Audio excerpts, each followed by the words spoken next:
Ganando 2-0 y les terminan dando la vuelta.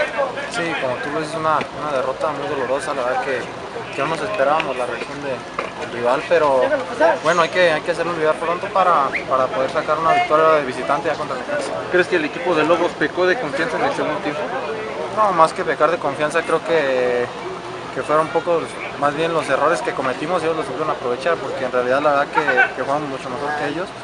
Pero pues aquí el que lleva los 3 puntos es el que mete más goles. Precisamente en la semana se hablaba de esos errores que se cometieron contra Zacatecas y hoy los volvieron a repetir. Sí, por ahí te repito, fueron errores graves que los provocamos nosotros mismos. Pero pues bueno, vamos a trabajar al doble en la semana para que no nos vuelva a pasar estos errores. Y en el aspecto personal, un gol, bueno, es lo positivo de este partido para ti.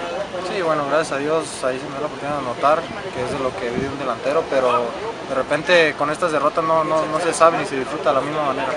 Ahora vamos a tratar de sacar los 3 puntos contra el Necaxa. ¿Qué le está haciendo falta a Lobos para ser un equipo no solo, bueno, que en casa se vuelva peligroso, sino solamente de visitante? Bueno, como te repito, no cometer los errores que estamos cometiendo, o sea, ser un poco más contundentes, matar al rival antes de que cometamos por ahí esos errores, creo que es lo que nos está haciendo falta, pero no bajar, creo que estamos jugando bien, simplemente cuidar los errores que cometimos.